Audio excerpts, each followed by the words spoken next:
What is good, Horror Horde? This is your boy Horror Gamer, back with another video for you.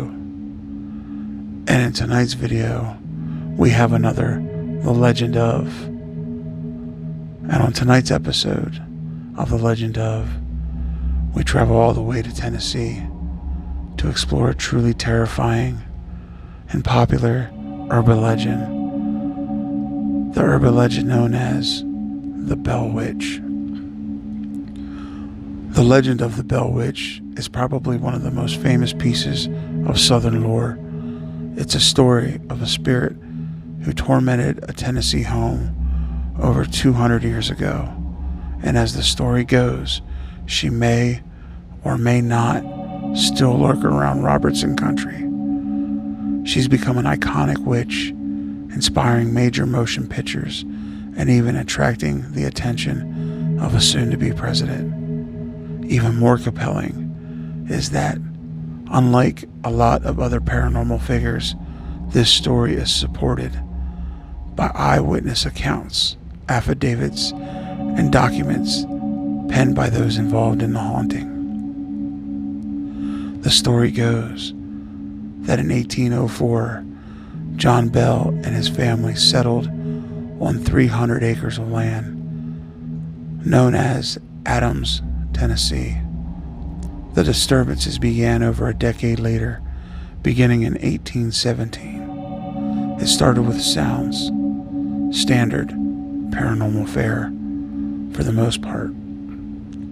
Things like pounding on doors, slaps on the walls, and eerie chain rattling. Before long, a critter showed up that they couldn't identify. It was described as half dog, half rabbit, and it definitely didn't belong there. Soon, blankets were pulled from beds, family members were scratched and kicked and had their hair pulled. Elizabeth Bell, the daughter of John Bell, received the worst of the abuse and was slapped and pinched until her body was covered in bruises. John decided at first to keep the strange events quiet.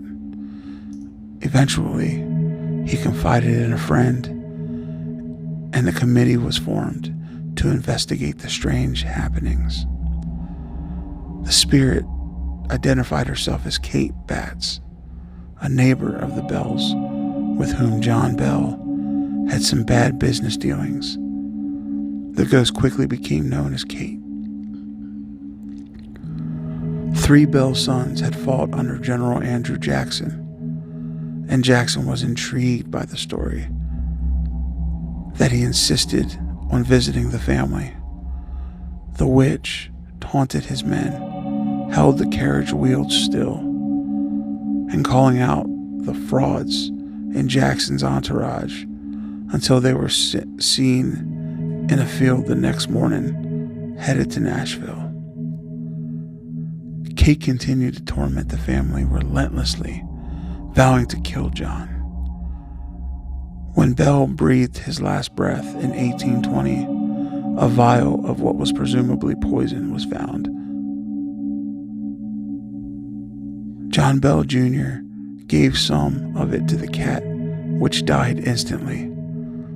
It was at that point that they heard the voice of the entity speak out, and the entity spoke up, exclaiming joyfully, "I gave old Jack a big dose of that last night, which fixed him."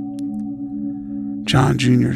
quickly threw the vial into the fireplace, where it burst into a bright bluish flame and shot up the chimney. After the death of John Bell, she quieted down, only returning for predetermined visits with remaining family members. To this day, the area is a hotbed of activity, with people claiming to hear sounds, see candlelight, and photograph orbs and other ghostly apparitions. Ultimately, there's no explanation for the events that occurred, and there probably never will be. But the Bell Witch remains one of the most enduring haunts in Southern history. So Horror Horde, if you ever find yourself in Tennessee, near Bell Witch Country, and you decide to take a tour or a picture or just wander off by yourself, be very careful, because you never know.